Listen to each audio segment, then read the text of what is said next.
تو اللہ تعالیٰ مزید اس پہ فرما رہے ہیں کہ وہ لوگ نا جو ہماری آیات کو جھٹلاتے ہیں ان پر کیا ہوگا، عذاب مسلط ہو کر رہے گا. ایسا نہیں ہے کہ وہ اس عذاب سے بچ جائیں گے، یعنی اس تباہی اور ہلاکت کا باعث بنیں گے ظالم لوگ، لیکن اس میں یہ کہ اگر اس ایریے میں ان کے ساتھ کوئی ایمان والے ہیں تو اللہ تعالیٰ ان کو بچا لے گا.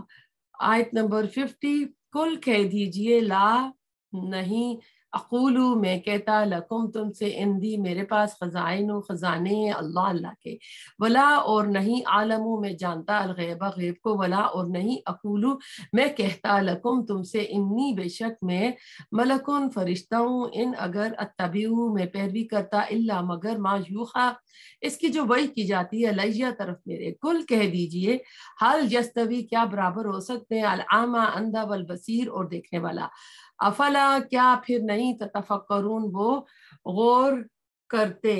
تو اللہ تعالیٰ کہتے ہیں تم لوگ مجھ سے معجزات دکھانے کے مطالبات کرتے ہو اور غیب کے حوال پوچھتے ہو، لیکن کسی شخص سے مطالبہ کیا جانا چاہیے اس کے دعوے کے مطابق. تو کہتے ہیں میں نے کب دعویٰ کیا ہے کہ میں غیب جانتا ہوں نبی صلی اللہ علیہ وسلم، اور الوہیت میں میرا حصہ ہے. میرا دعویٰ تو یہ ہے کہ میں اللہ کا بندہ ہوں، بشیر ہوں، نذیر ہوں، مجھ پر وحی آتی ہے. اللہ تعالیٰ نے مجھے مامور کیا ہے کہ میں تمہیں خبردار کروں. یعنی ایک نبی کا، رسول اللہ علیہ وسلم کا جو کام ہے اس کے اوپر اللہ تعالیٰ یہاں پہ ایک حجت تمام کر رہے ہیں کہ ایک نبی اور عام آدمی میں کیا فرق ہوتا ہے. اللہ کہتے ہیں کہ ہاں مجھ میں اور تم میں فرق ضرور اتنا ہے کہ مجھ پر تو اللہ تعالیٰ کی وحی آتی ہے جس سے مجھے یقینی علم حاصل ہو جاتا ہے، اور بعض اوقات غیب کے پردے ہٹا کر مجھے اس کی اطلاع بھی دی جاتی ہے، پھر میں اس وحی کے مطابق اس کے تمام جو احکامات ہوتے ہیں اس کی پیروی کرتا ہوں. لیکن تمہیں ان میں سے کوئی چیز نہیں ملی، عام انسان کو تو نہیں ملی نا، نبیوں کو، رسولوں کو چیز ملتی ہے. تو تمہارے نظریات کی بنیاد جو ہے صرف تمہارے اپنے ہی گمان پر ہے. اب بتاؤ کہ میں اور تم، یا ایک دیکھنے والا اور نہ دیکھنے والا کیسے برابر ہو سکتے؟ یعنی ایک نبی اور ایک آدمی، عام آدمی برابر نہیں ہو سکتے، ایک اندھا اور دیکھنے والا برابر نہیں ہو سکتا، ایک راہ ہدایت پانے والا، صراط مستقیم پہ چلنے والا، اور دوسرا جو ہے صراط الغی پہ چلنے والا ہے. تو ایک جو ہے سمجھ لیں کہ گمراہ طبقہ ہے اور ایک جو ہے ہدایت پر ہے، تو یہ کیسے دونوں برابر ہو سکتے ہیں؟ نہیں ہو سکتے نا. دنیا میں بھی آپ دیکھیں کہ جو علم والے ہوتے ہیں، جو پڑھے لکھے لوگ ہیں اور ان پڑھ ہوتے ہیں، وہ دونوں برابر نہیں ہو سکتے. تو اللہ تعالیٰ ہمیں عمل کی توفیق عطا کرے، جو پڑھا پڑھایا اس کو قبول کرے، ہم سب کے گھروں پہ ہم پہ برکتیں نازل فرمائے. جو فوت ہو گئے اللہ تعالیٰ ان کی بخشش کرے، ان کے درجات بلند کرے، ان کو صبر جمیل عطا کرے. اللہم اغفر لی ولوالدی وللمؤمنین والمؤمنات والمسلمین والمسلمات الاحیاء منهم والاموات. اللهم اغفر له وارحمه وعافه واعف عنه واكرم نزله ووسع مدخله واغسله بالماء والثلج والبرد ونقيه من الخطايا كما نقيت الثوب الابيض من الدنس. ابدله دارا خير داره، آلا خير آله، زوجا خير زوجه، وادخلوا جنت وعزو عذاب القبر عذاب النار. آمین ثم آمین. اللہ تعالیٰ جب تک زندہ رکھنا، ایمان کی حالت میں رکھنا، جب موت دینا، کلمہ شہادت پہ موت دینا، صراط مستقیم پہ ہدایت دینا، قرآن کو ہماری زندگیوں کا ساتھی بھی بنانا، ایک ٹارچ کا کام کرے، اور ہماری قبروں میں بھی اللہ تعالیٰ ہماری وحشتوں کو دور کرے، ہمارا ساتھی بنے، اور قیامت کے دن ہمیں ہماری جنتوں میں پہنچا کر آئے. ربنا تقبل منا انک انت السمیع العلیم وتب علینا انک انت التواب الرحیم. سبحانک اللہم بحمدک، نشہد ان لا الہ الا انت، نستغفرک ونتوب الیک.